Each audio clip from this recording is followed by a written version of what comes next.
Huminto ang isang itim na kotse sa harap ng isang up and down na bahay. Nagmamadaling bumaba ang isang lalaki. Napatakbong pinagbuksan ng pinto ang kinakasama niyang babae na 5 buwan ng buntis. "Oh, dahan-dahan lang ha. Yang ulo mo, baka maumpog." Masuyong tinig ng lalaki habang inaalalayan nito ang buntis na babae. "Ano ka ba, Victor? Masyado mo naman akong binibaby. Maliit pa naman itong tiyan ko. Kaya kaya ko pang kumilos ng maayos at komportable." Nakangiting sambit naman ng babae. "Telma, unang baby natin ang dinadala mo. Kaya gagawin ko ang lahat ng alam kong pag-iingat para makasiguradong magiging ligtas kayong palagi." Giit pa ng lalaki.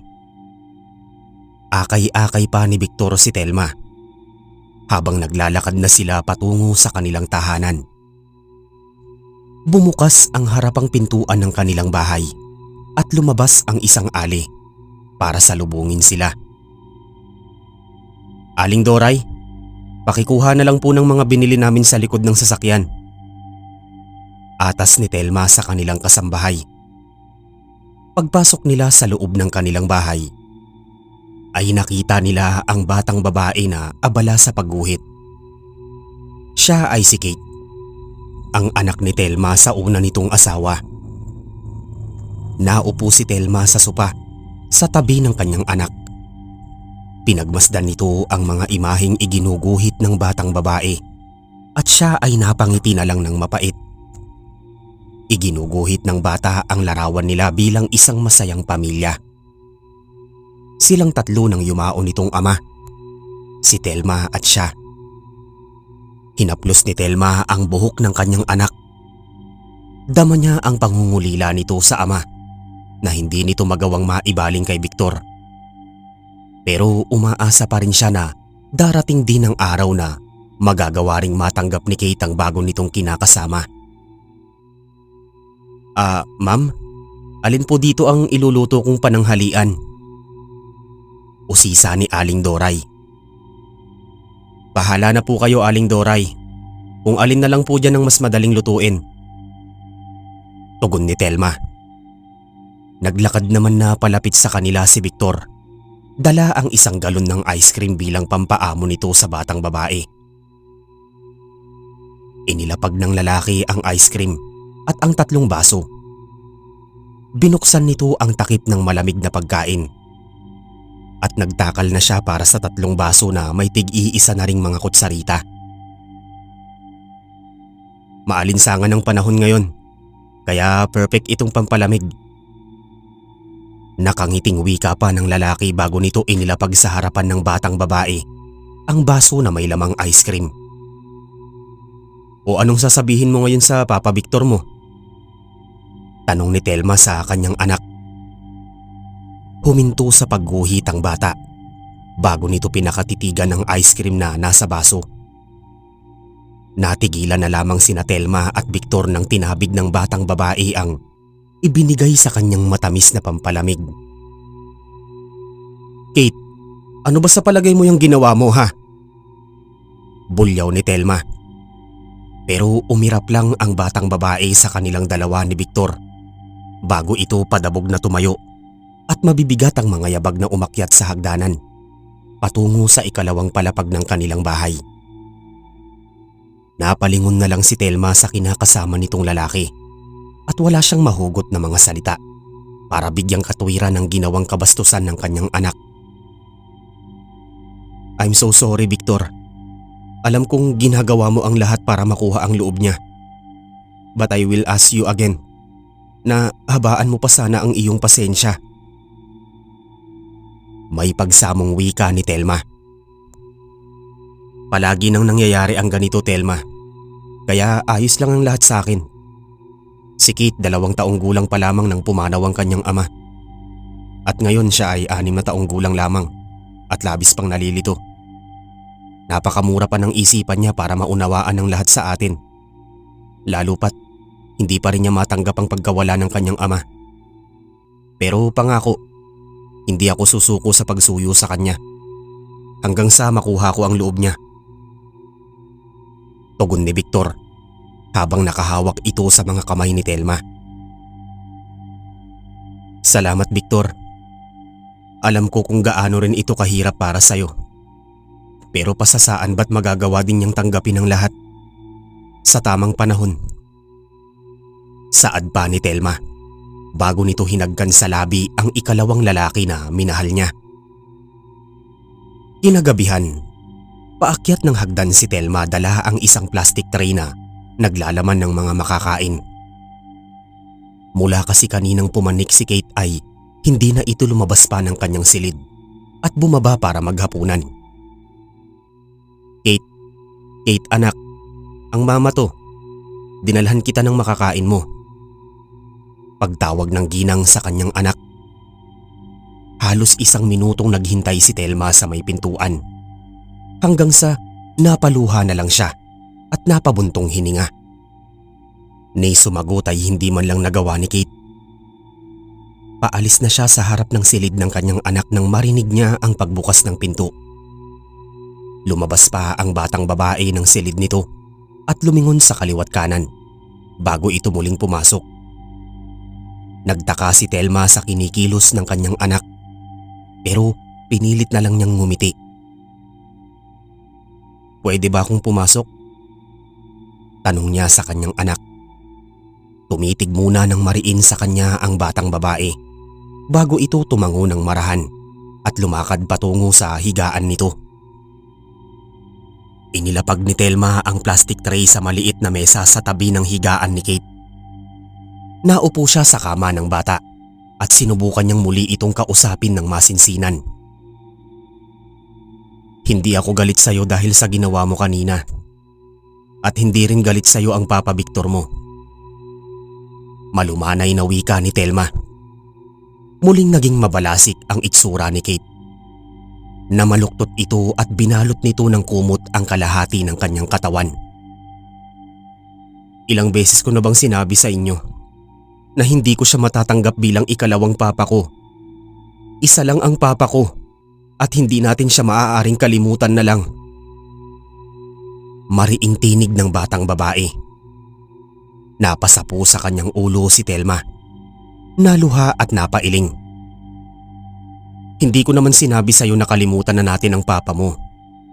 Gusto ko lang maunawaan mo na kailangan ko rin ng isang lalaki na makakatuwang ko sa buhay.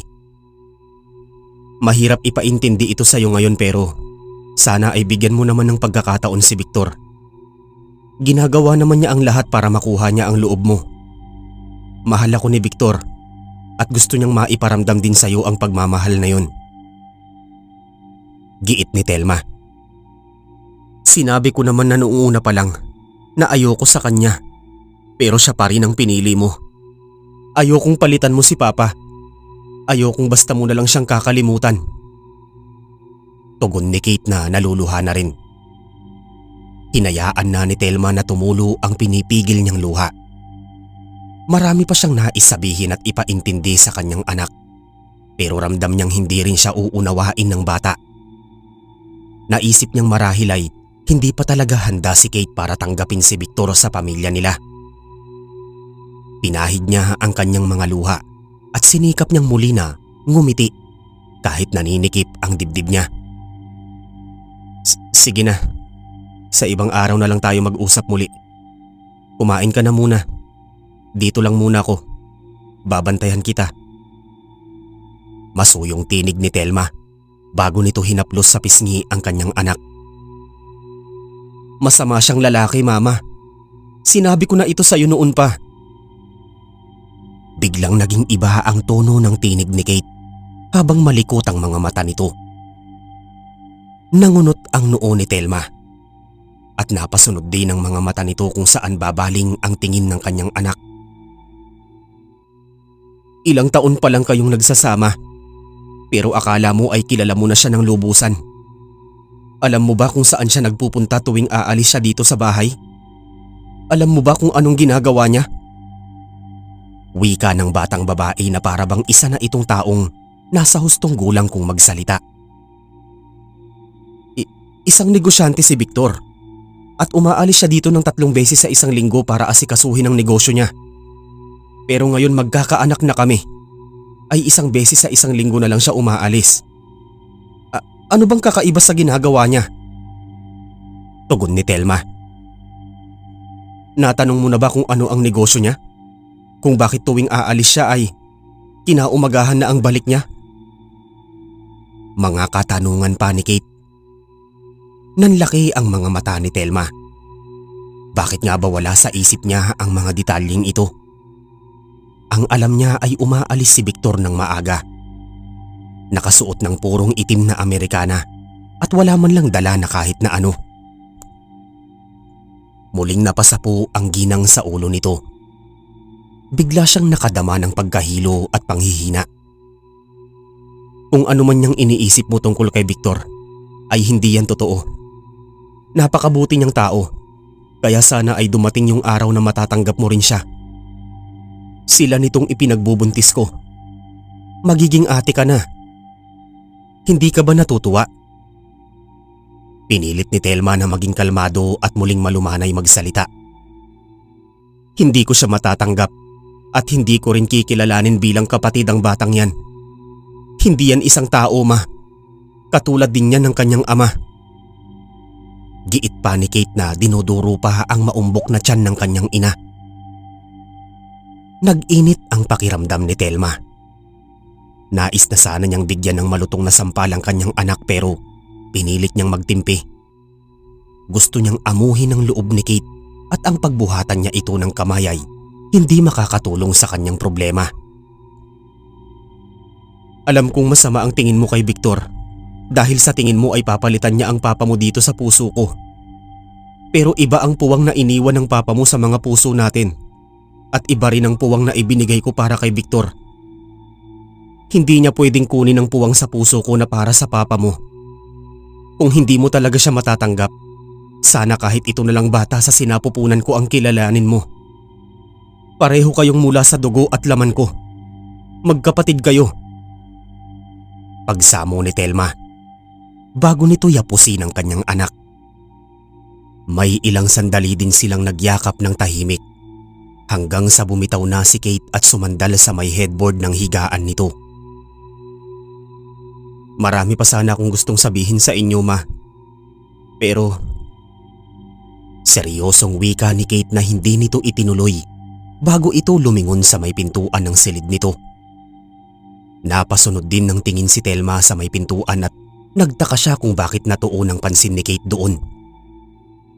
Paglingon niyang muli sa kanyang anak ay nasa kandungan na nito ang tray ng pagkain at kumakain na ito. Napangiti na lang si Telma at tumayo na mula sa higaan ng kanyang anak.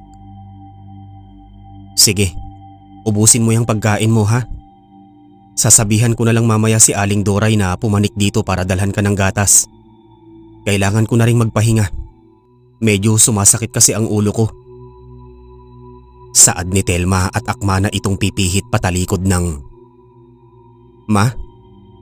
Pagtawag pa ni Kate sa kanya. Bakit, anak? Tugon ng ginang. Pwede bang ikaw na ang maghatid ng gatas ko mamaya? At kung pwede sana ay dito ka na lang din muna matulog sa kwarto ko. Gusto ko sana kayong makatabi ng magiging kapatid ko. May pagsamong tinig ng batang babae.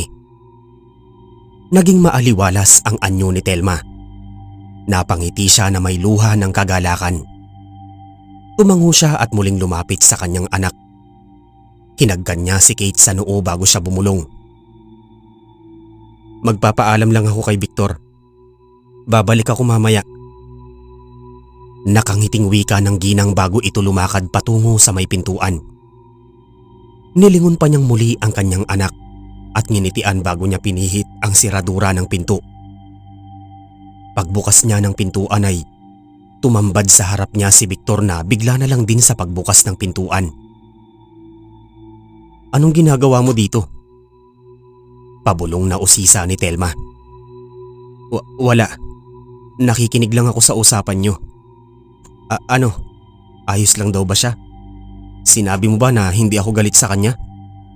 Usisa ng lalaki.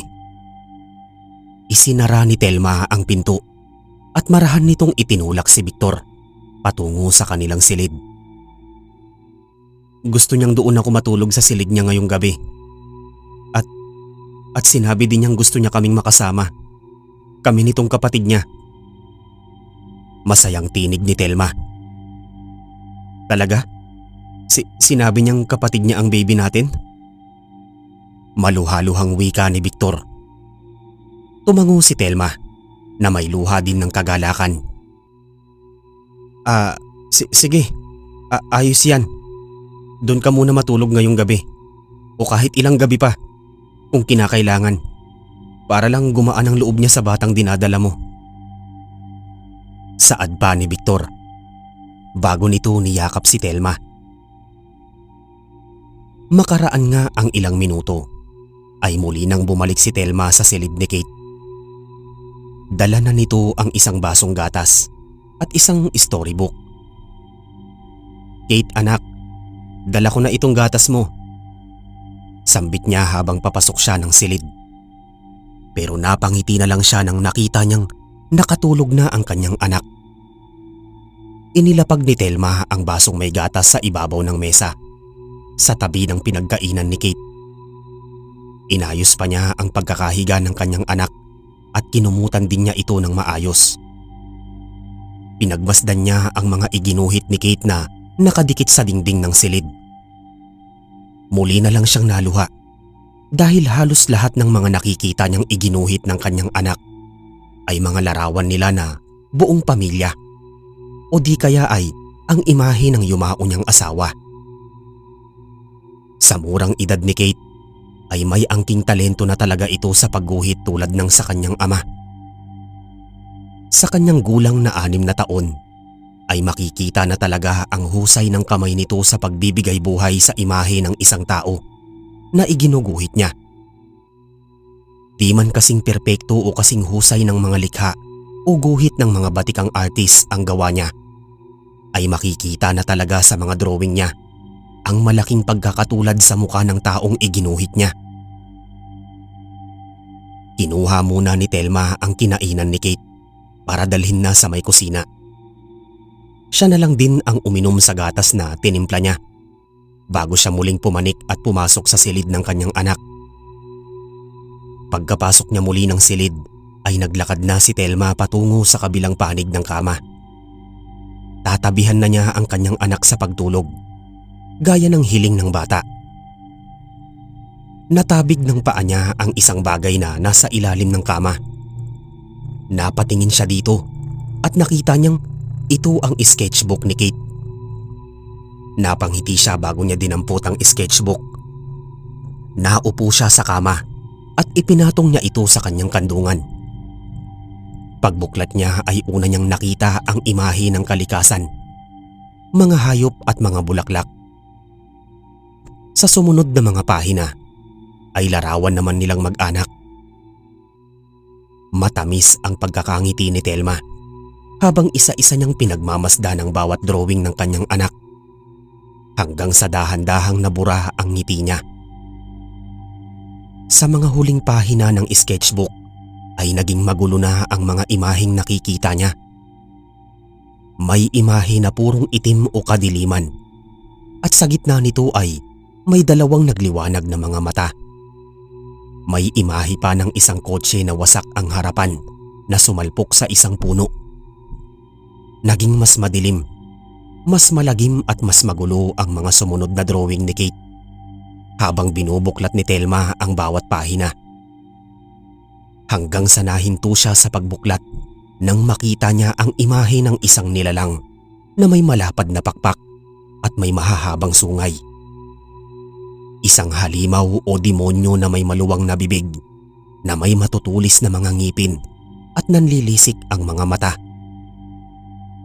Napatakip siya sa kanyang bibig at biglang kumislot sa isipan niya ang isang alaala. Lulan sila noon ng kanilang kotse. Ginabi na sila noon sa pamamasyal at maambo ng tiyempo. Masaya pa silang nagkwekwentuhan na mag-asawa habang si Kate naman ay nakatulog na sa may backseat na nakaupo sa isang restraint chair. Habang papalapit sila sa kanilang uuwian ay lumalakas naman ang pagbuhos ng ulan. Hanggang sa halos di na din maaninag pa ni Telma at ng kanyang asawa ang nasa unahan nila.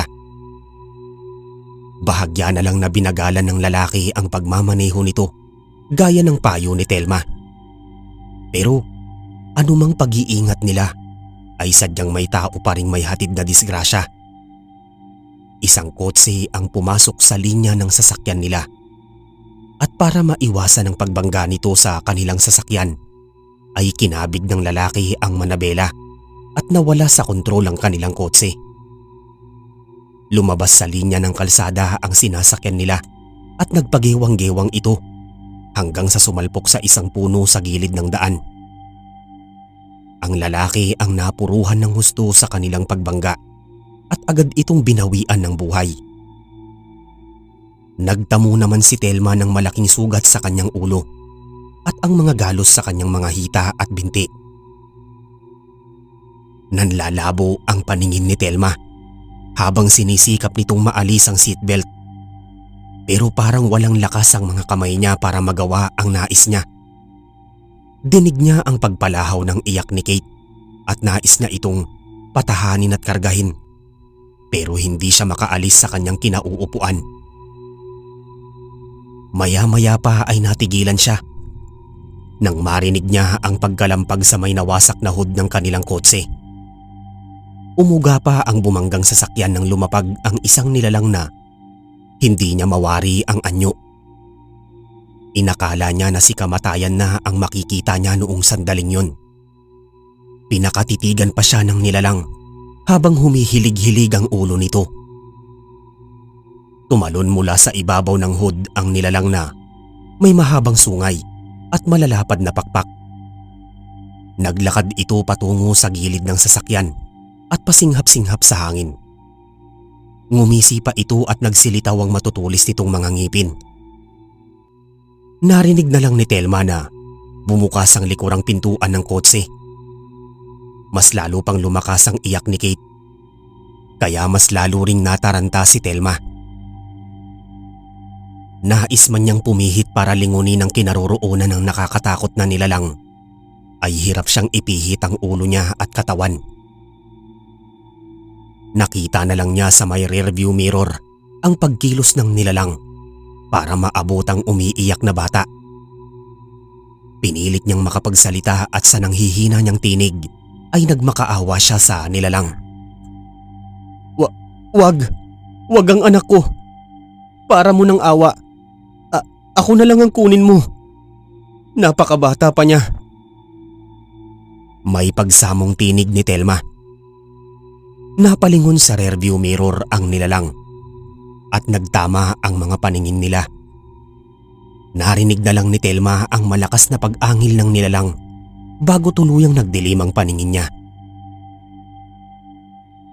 Pagbalik ng diwa ni Telma sa kasalukuyan ay tagaktak na ang pawis niya sa noo. Nakakadama siya ngayon ng kilabot at panlalamig. Nilingon niya ang nahihimbing niyang anak at malalim niyang pinag-iisipan kung papaano na itanim sa memorya ni Kate ang nangyaring aksidente at kung papaano nito nagawang maiguhit ang nilalang na nagpakita sa kanila noong gabing yon. Itiniklop na ni Telma ang sketchbook at ibinalik na niya ito sa ilalim ng kama. Dahan-dahan na siyang nahiga at muli pa niyang pinakatitigan ang nahihimbing niyang anak. Di na niya namalayan ang paggupo sa kanya ng antok dahil sa mga nakita niyang drawing ni Kate ay naging laman ng panaginip niya ang malagim na aksidenteng kumuha sa buhay ng una niyang asawa. Nakita niyang muli ang nilalang na lumapag sa harapan niya. Ang paglundag nito pababa sa lupa at ang marahan nitong paglakad patungo sa likurang pintuan ng kotse. Pagbukas ng pintuan ng sasakyan ay nadama ni Telma ang paghilab ng tiyan niya. Napayuko siya at nakita niyang maumbok na ito, gayong hindi pa naman siya buntis noong panahon na yon. Tumindi pa ang paghilab ng kanyang tiyan at pagmulat ng mga mata niya ay nasa kama na siya ni Kate na nakahiga.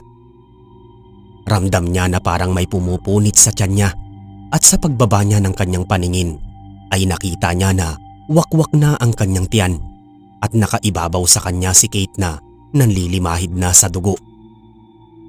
Nakangisi pa ang batang babae habang hawak-hawak nito ang duguang pitos na kinuha nito mula sa sinapupunan ni Telma. Nagsisigaw sa sindak si Telma at sa pagbalikwas niya sa kama ay tirik na ang sikat ng araw. Nakita niya si Kate na nakaupo sa kandungan niya at hawak ng batang babae ang lapis na matulis ang pagkakatasa. Iniumang ng batang babae ang hawak nitong lapis sa maumbok na tiyan ng kanyang ina. Pero bago pa man ito maitarak ang matulis na lapis, ay naitulak na siya ni Telma. "Kate, ano bang ginagawa mong bata ka?" Bulyaw pa niya sa kanyang anak bago niya tinakpan ang una ng tiyan niya. Nahulog sa kama ang batang babae at napahiga ito sa sahig. Napalakas ang pagtulak ni Telma sa kanya, kaya malakas din ang pagkakabagsak niya sa simentadong sahig.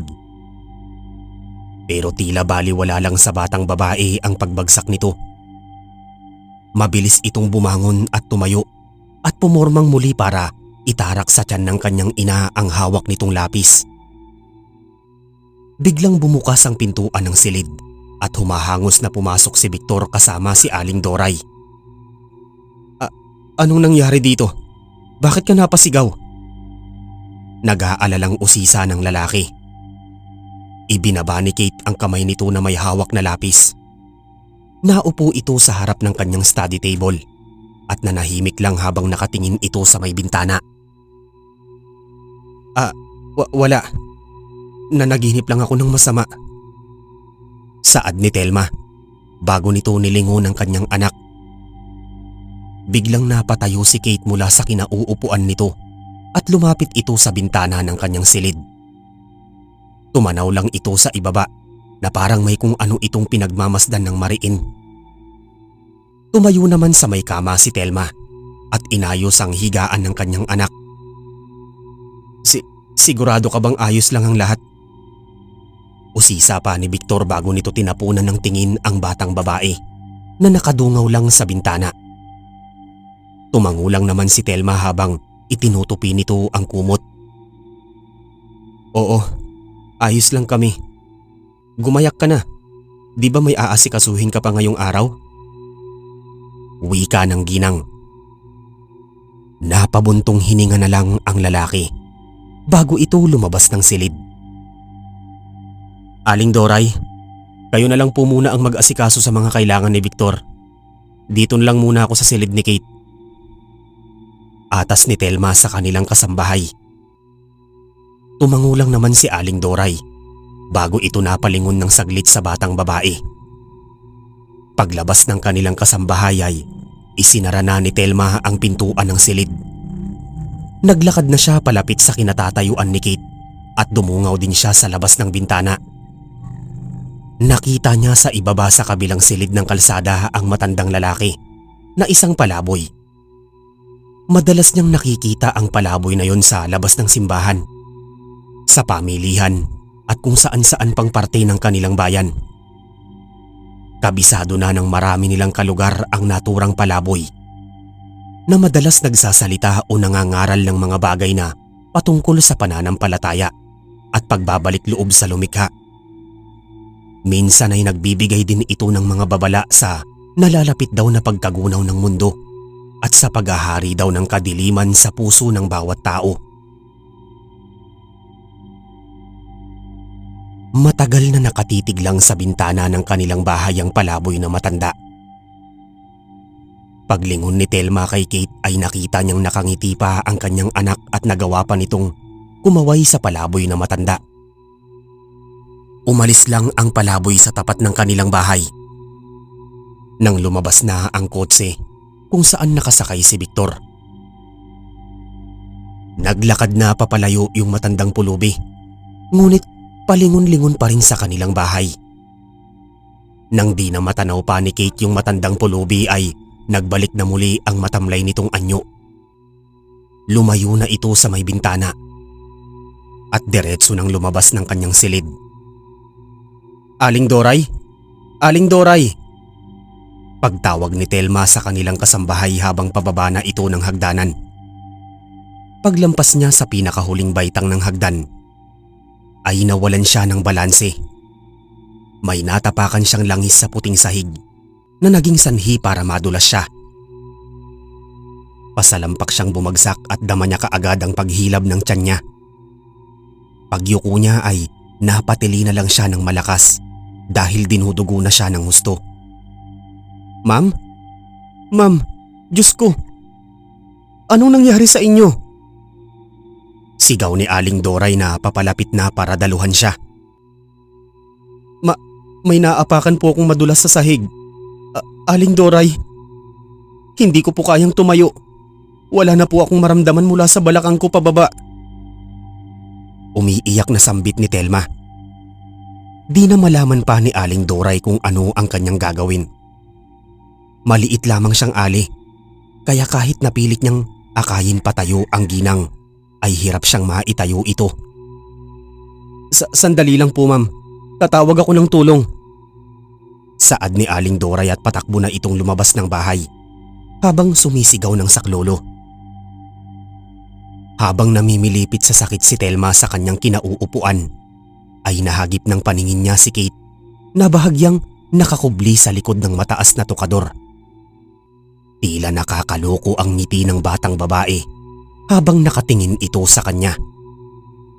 Nanlaki ang mga mata ni Telma at napasunod na lang ng tingin nang lumakad na palayo ang kanyang anak. Sa tulong ng ilan nilang mga kapitbahay ay nakatawag sila kaagad ng ambulansya. Naisugod nila sa pagamutan si Telma at hindi naman napano ang bata sa sinapupunan niya. Hapon na nang makarating si Victor sa ospital. Pagpasok niya sa silid ng isinugod na ginang, ay agad niyang niyakap ng mahigpit ang babaeng ina ng kanyang magiging anak. "Kanina ko lang nabasa ang mensahe mo. Pasensya na kung hindi ko nasagot ang mga tawag mo." Wika ni Victor. "Patawad, hindi ako naging maingat." Pagsamo naman ni Telma. "Huwag mong sabihin yan. Wala kang kasalanan. Ang mahalaga ay hindi na paano ang baby natin." Masuyong tinig ni Victor habang hinahaplos nito ang tiyan ni Telma. Muli silang nagyakap at hinaggan pa ng lalaki ang noo ni Telma. "Si Kate, kumusta naman siya?" Usisa pa ni Victor. "Si Aling Doray muna ang bahala sa kanya. Labis din siyang nabahala sa nangyari. Tiyak na nag-aalala din siya ngayon sa kalagayan ng kapatid niya." Pagsisinungaling ni Telma dahil malakas ang kutob niya na may naglagay talaga ng langis sa sahig para maaksidente siya. Ayaw man niyang isipin o ituring ang sarili niyang anak na siyang salarin, ay malinaw niyang nakita sa mga mata ni Kate ang masamang intensyon o ang pagnanais na mahulog ang bata na nasa tiyan niya. Pero ayaw din naman niya itong sabihin kay Victor dahil hindi niya alam ang maaaring magawa ng lalaki kay Kate kapag sinabi niya dito ang hinala niya. Nang nakalabas na ng hospital si Telma, ay naging mas maingat na ito. Mabigat man sa loob niya ay pilit na lang niyang iniiwasan ang magpunta sa silid ni Kate at ang maglibot-libot sa loob ng kanilang bahay, lalo na kung alam niyang nasa paligid lang ang kanyang anak. Mas madalas na siyang nagkukulong lamang sa loob ng silid nila ni Victor. Lalabas lamang siya kapag papaalis na si Kate patungo sa eskwelahan nito. Saka na lang din niya nalalapitan ang kanyang anak kapag mahimbing na itong natutulog. Hindi niya alam kung ano ba talaga ang nangyayari kay Kate. Dati namang malambing at masayahin ang anak niya at nagbago lamang ito magmula noong tumira na si Victor sa kanilang bahay. Halos gabi-gabi na lang siyang umiiyak habang hinahaplos-haplos nito ang ulo ng natutulog niyang anak. Sadyang ayaw lang ba talaga ni Kate na magkaroon siya ng bagong kinakasama? Ganoon ba katindi ang pagnanais ng anak niya na masira ang pagsasama nila ni Victor? Kaya pati ang bata sa sinapupunan niya ay pinagtatangkaan na ng kanyang anak. Lumipas pa ang 2 buwan. Kataka-taka ang mabilis na paglobo ng tiyan ni Telma. Lagi pang ang sinasabi ni Aling Doray na parang malapit na daw siyang manganak sa laki ng tiyan niya. Ilang araw pa nga ang lumipas ay nag-labor na si Telma. Sa kanilang bahay pa lamang ay pumutok na ang panubigan niya. Malapit lang naman ang pagamutan sa kanilang tirahan, kaya maayos na naisilang ni Telma ang anak nila ni Victor. Inaasahan ni Telma na premature ang baby nila, pero wala naman daw mali sa bata at malusog naman daw ito. Lalaki ang anak nila, kaya halos panawan ng ulirat si Victor sa labis na tuwa. Pag-uwi nila ng kanilang bahay ay iwas si Kate sa kanila. Niayaw daw nitong makita ang kapatid nito sa ina. Hayaan na muna natin siya. Marahil ay nahihiya lamang siya o natatakot pa siya na hawakan ng kanyang kapatid. Wika ni Victor. Papasok na si Telma at Victor sa kanilang silid. Karga ang kanilang anak. Napalingon pa ng saglit si Telma sa may silid ni Kate at nakita niya ang batang babae na nakasilip sa nakaawang na pintuan ng silid nito.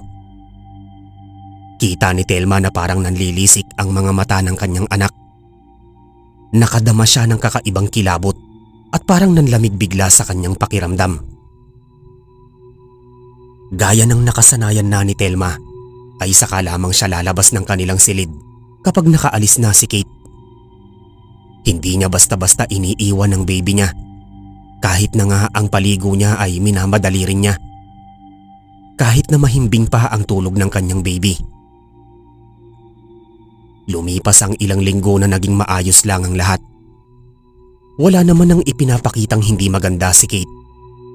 Halos hindi na rin lumalabas pa ng kanyang silid ang batang babae. Maliban na lang kung papasok na ito sa eskwela. Halos hindi na sila nakakapag-usap na mag-ina. Kaya nakakadama din si Telma ng kurot ng konsensya dahil pakiramdam niya ay napapabayaan na niya si Kate. Sumapit ang araw ng linggo na naisipan ni Telma na magpunta sila ng maaga sa may parke para mabilad din sa araw ang kanilang baby. Natutuwa naman si Victor na sumang-ayon at inaya pa nito si Kate. Laking pagtataka naman ni Telma na naging maayos ang tugon ni Kate kay Victor at masaya pang nagbihis ang panganay nitong anak bago sila lumabas. Nakaupo na sila sa isang bench sa may parke nang matanaw ni Victor ang isang sorbitero. Gusto niyo ba ng ice cream? Nakangiting sambit nito. Lumingon muna si Telma kay Kate bago siya tumango. Opo, Papa Victor. Magiliw na tinig naman ni Kate na matamis pa ang pagkakangiti. Nagkatinginan pa sina Telma at Victor sa labis nilang pagtataka. Sige, sandali lang. Hahabulin ko lang yung mamang sorbitero. Nakangiting saad ni Victor bago ito tumayo para habulin yung sorbitero para bumili ng ice cream. Lumapit ang matandang pulubi sa kinauupuan ni Telma. Nanghihingi ito ng limos, kaya agad namang binuksan ni Telma ang dala niyang bag para maghanap ng barya. Sa saglit na pagkakalingat ni Telma, ay nawala si Kate sa kanyang tabi at ang kanilang baby na nakahiga sa stroller nito. Malayo na si Kate nang mahabol niya ito ng tingin. Tulak-tulak na ng batang babae ang stroller ng sanggol at sa direksyong tinatahak nito ay alam ni Telma na patungo si Kate sa may highway. Mabilis nang tumayo si Telma at nagsisigaw para tawagin si Kate. Pero sa halip na huminto o bumalik ang batang babae, ay mas binilisan pa nito ang pagtakbo habang tinutulak nito ang stroller patungo sa highway na maraming nagdaraang mga sasakyan. Papalabas na sa gate ng parke si Kate. Kunting tulak na lang niya ay gugulong na ang stroller sa gitna ng highway Bago pa maitulak ng malakas ni Kate ang stroller, ay nahawakan na ito ni Telma. Napigilan niya ang pagtatangka ni Kate na ipasagasa ang natutulog na sanggol. "Lumayo ka sa kanya! Lumayo ka!" Bulyaw ni Telma sa kanyang panganay na anak bago nito kinarga ang sanggol. "Bakit po ba, Mama? Ipinapasyal ko lang naman si baby ah." Saad ni Kate na maluha-luha. Hindi. Alam ko kung anong balak mong gawin. Balak mong patayin ang kapatid mo." Pasigaw na wika ni Telma na umagaw na sa pansin ng mga taong nagdaraan. Ano bang nangyayari dito?" Usisa ni Victor na may hawak ng 3 ice cream na nakalagay sa apa. "Tara na, umuwi na tayo." Tugon ni Telma at mabilis na itong naglakad karga ang kanilang baby. Napatingin naman si Victor kay Kate at inirapan lang siya ng batang babae bago ito naglakad na rin palayo. Pag-uwi nila ng kanilang bahay. "Seryoso ka ba? Si Kate? Binalak niyang ipasagasa ang kapatid niya?" Takang tanong ni Victor. "Nalingat lang ako saglit. Paglingon ko ay malayo na sila, Victor. Dinala niya sa gilid ng highway ang baby natin. Balak niyang ipasagasa ang kapatid niya." Umiiyak na wika ni Telma habang yakap nito ng mahigpit ang sanggol. "Telma, sarili mong anak ang pinagbibintangan mo. Isang 6 na taong gulang na bata. Baka naman mali ka lang ng akala. Baka naman totoo ang sinasabi niya na ipinapasyal niya lang ang kapatid niya." Giit ni Victor. Natigilan si Telma. Ngunit nangangatal pa rin ang mga labi nito at nanlalaki ang kanyang mga mata. Hindi. Siguro nga ay mali lang ako ng akala. Masyado lang siguro akong nag-aalala para sa baby natin." Saad ni Telma na pilit ng pinapakalma ang kanyang sarili. "Kausapin mong mabuti si Kate. Puntahan mo muna siya. Akin na muna si baby." Saad ni Victor bago nito ilahad ang mga bisig nito. Pinahid muna ni Telma ang mga luha niya at inayos ang ilang gusot ng kanyang damit at buhok. "Kate, anak," wika niya kasabay sa pagkatok niya sa pinto. Wala siyang nahintay na tugon kaya pinihit na niya ang seradura. Pagpasok niya sa silid ng kanyang anak ay nakita niya si Kate na umiiyak sa may higaan nito. Naupo si Telma sa tabi ng anak nito at agad niya itong niyapos. Pasensya ka na ha. Nag-overreact lang si Mama." Wika ni Telma. "Wala naman po akong balak na ipasagasa si baby. Gusto ko lang naman po siyang ipasyal." Sisinok-sinok na sambit ni Kate. "Alam ko anak, kaya sorry na. Nagkamali ako." Pagsamo ni Telma. Nagyakap pa sila ng mahigpit at hinagkan pa ni Telma ang ulo ng kanyang anak. Lingid sa kanyang kaalaman na naging mabalasik na muli ang mga mata ni Kate at nagtatangis pa ang mga bagang nito. Kita sa mukha nito ang pagkadismaya dahil nabigong muli ang tangka nitong pagpaslang sa sanggol. Lumipas pa ang 1 buwan. Isang umaga ay nagpaalam muna si Aling Doray na uuwi muna ito sa kanilang probinsya. Wala namang pagtutol si Telma at binigyan pa niyang pandagdag sa pamasahe nito ang mabuti nilang kasambahay. Maaga ring umalis si Victor at sinabi nito na kinabukasan na ang balik nito. Nang nakaalis na rin si Kate para pumasok sa eskwela, ay saka palang sinimulan ni Telma ang paglilinis at paglalaba. Magaan naman ang lahat ng gawain para sa kanya dahil puro naman di kuryente ang mga gamit niya. Maging sa pagluluto ay hindi rin siya gaanong nahihirapan. Naging palaasa lang naman siya noon kay Aling Doray dahil sa pagbubuntis niya. Kahit nalaki siya sa karangyaan, ay sanay pa rin naman siya sa mga gawaing bahay.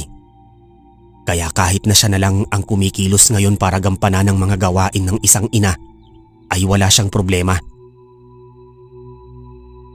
Pagsapit ng gabi, Matapos nilang makakain ay tinipon na ni Kate ang kinainan nila. Matamis pa ang pagkakangiti ni Telma habang pinapanood nito ang kanyang anak na naguhugas ng kanilang kinainan. Ilang sandali pa ay nilisan na ni Telma ang kusina para magpunta na sa kanilang silid. Iniwan niya kanina na natutulog ang sanggol sa kuna at pagbalik niya sa kanilang silid ay mahimbing pa rin ang tulog nito. Naglabas na siya ng mga bihisan niya. Nakasanayan kasi niyang mag-shower muna bago mahiga at matulog. Nakasahod na siya sa shower habang pakanta-kanta pa. Bigla siyang natigilan nang may maulinigan siyang tunog. Tunog yun ng bumukas na pintuan, kaya ganoon na lang ang panlalaki ng mga mata niya. Nang maalala niyang hindi pala niya naikandado ang pintuan ng kanilang silid. Dali-dali niyang binalot ng bathrobe ang hubad niyang katawan. Paglabas niya sa banyo ng kanilang silid ay nakita niya kaagad si Kate. Nakatayo na ang batang babae sa tabi ng kuna.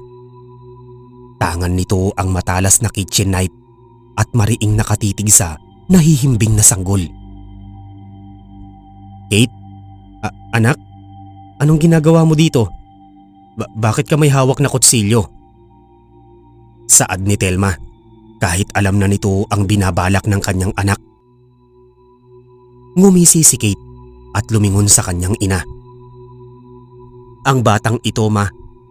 Hindi mo siya dapat isinilang. Hindi siya dapat na mabuhay pa. Kailangan niyang mawala. Wika ni Kate. Ano ba yung sinasabi mo? Kapatid mo siya. Bakit mo siya gugustuhing mawala?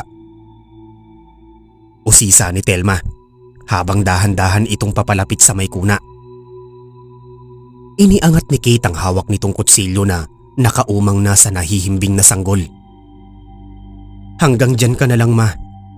Huwag mo nang tangkain pang iligtas ang batang ito dahil hindi naman ito isang tao.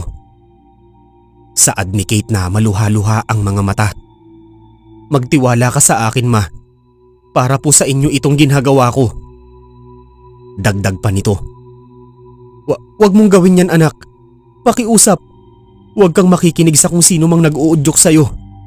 Kasalanan sa Diyos yang gagawin mo. Sarili mong kapatid yang pinagbabantaan mo. Pagsamo ni Telma. Mali po kayo, ma. Dahil ang Diyos mismo ang nag-uutos sa akin na gawin ito. Dapat mawala ang batang ito. Dapat mo itong maintindihan, ma, bago mahuli ang lahat. Mariing wika ni Kate bago nito iniangat pa ng husto ang kamay nito na may hawak na kutsilyo. Handa na nitong itarak ang patalim sa natutulog na sanggol, pero mabilis na dinamba ni Telma ang kanyang anak.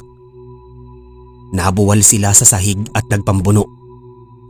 Sumisigaw si Kate habang nagwawala ito. Pilit itong kumakawala para magawa na nito ang pagpaslang sa sanggol na ayon sa kanya ay utos daw mismo ng Diyos sa kanya. Malakas ang batang babae. Hirap itong maigupo ni Telma at maagaw ang patalim sa kamay nito. Bitawan mo ko, ma. Kailangan kong tapusin ang batang yan bago mahuli ang lahat. Sigaw ng batang babae na halos mamaos na ang tinig. Nakakadama na ng pagod si Telma. Ginamit na nito ang lahat ng kanyang lakas pero hirap pa rin siyang pigilan ng pagwawala ni Kate. Maya-maya pa ay huminto na sa pagpupumiglas ang batang babae. Binitawan na nito ang kutsilyo at naging maamong bigla ang mukha nito. Ma, ano po bang nangyayari? Ano po bang ginagawa natin? Wika nito na para bang bigla itong natauhan. Niluwagan ni Telma ang pagkakayapos niya sa kanyang anak. Hingal siyang bumitaw dito at lumayo. Ano ba talagang nangyayari sa'yo, anak? Bakit ka ba nagkakaganyan? Lumuluhang wika ni Telma. Naupo si Kate na nakasalampak. Pinagmasdan nito ang kanyang mga kamay at siya ay napailing. Hindi ko po alam, ma. Hindi ko po makontrol ang sarili ko. Ano po bang nagawa ko? Saad ni Kate. Kinuha na ni Telma ang sanggol sa kuna. Sa kabila ng naganap na komosyon ay nanatili pa rin itong tulog.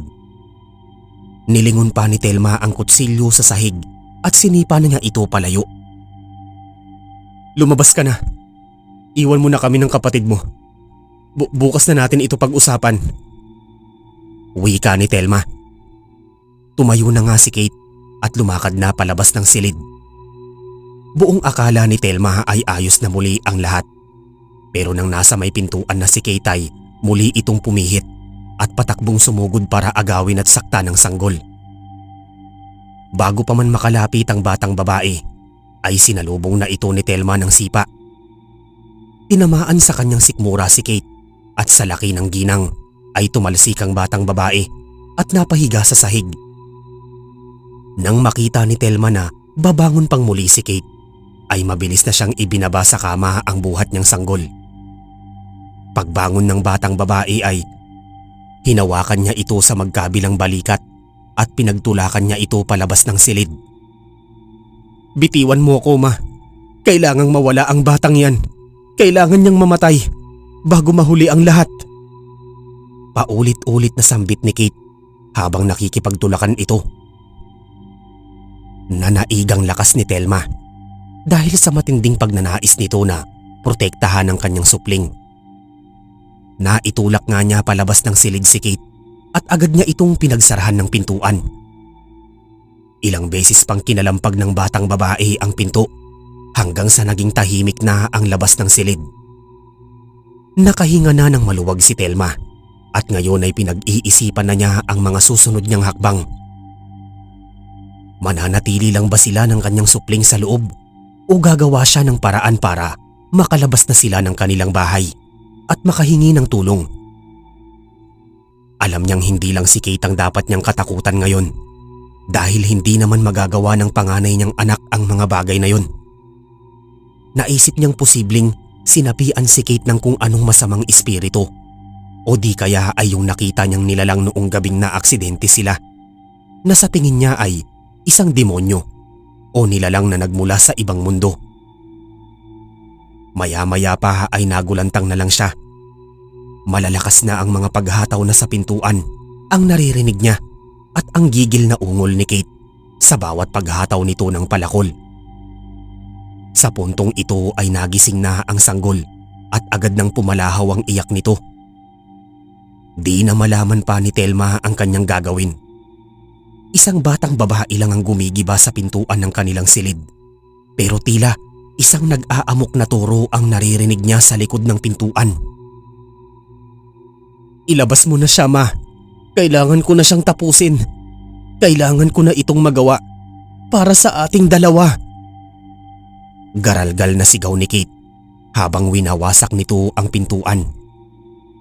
Nagkakaroon na ng lamat ang pinto. Unti-unti na itong nabibiyak na walang tigil na paghataw ni Kate. Hanggang sa nagkaroon na ng butas ang pinto at nakikita na ni Telma ang nagngangalit na mukha ng kanyang anak. Tama na, Kate.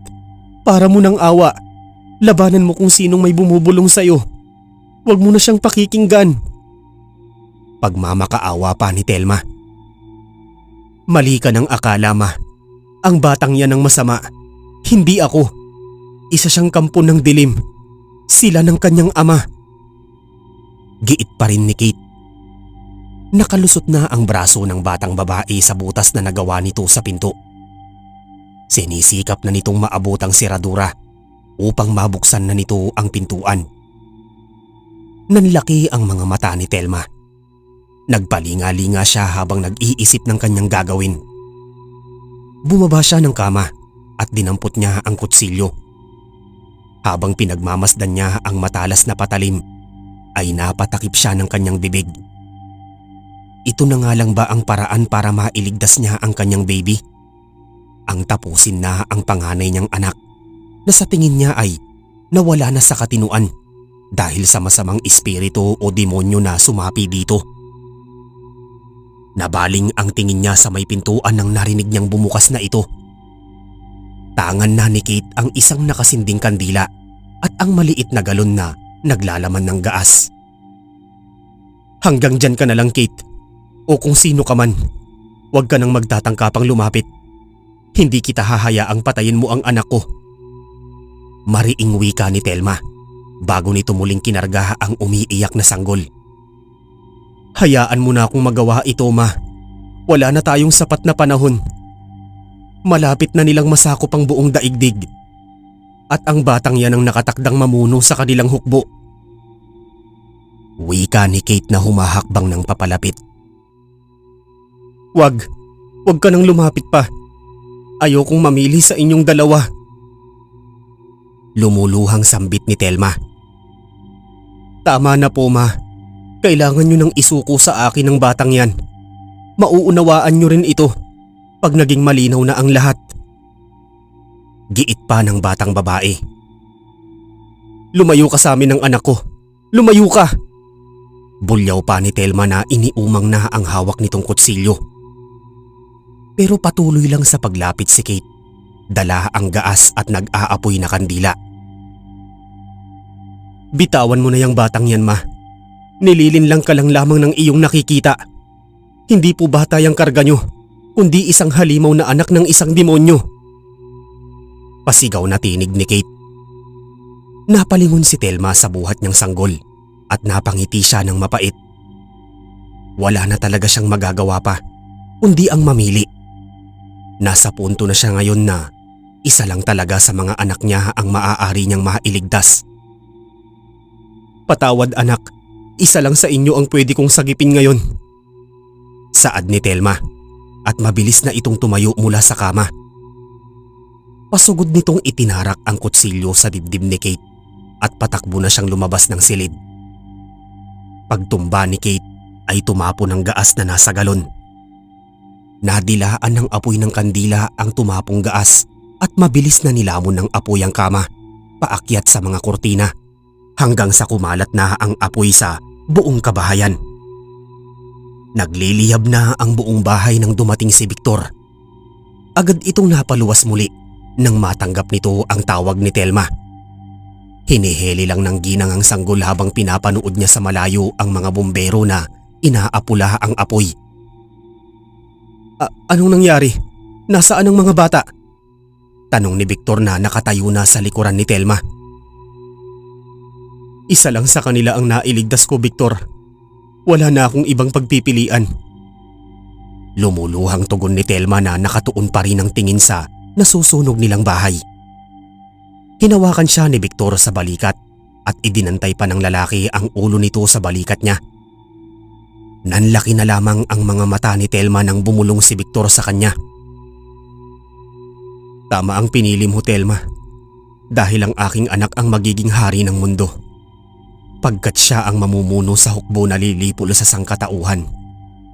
Ngayong wala na ang panganay mong anak, ay wala na rin siyang magiging kaagaw pa sa atensyon at pagmamahal mo.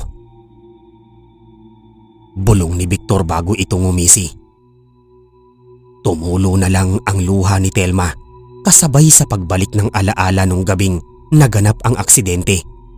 Ikinasawi ng kanyang unang asawa.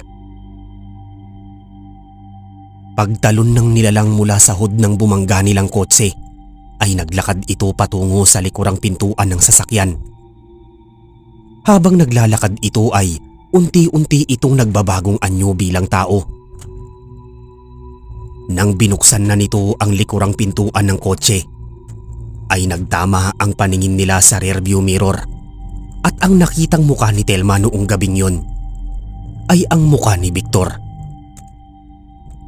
Ano, nagbalik na ba sa isipan mo ang lahat ngayon? Naalala mo na ba kung saan at kung kailan talaga tayo unang nagkita? Nakakalokong mga tanong ni Victor bago ito humalakhak. Napatulala na lamang si Telma at napatitig sa sanggol na sumisipsip ng gatas sa dibdib niya. Ngayon niya malinaw na nakikita ang anyo ng anak niya kay Victor.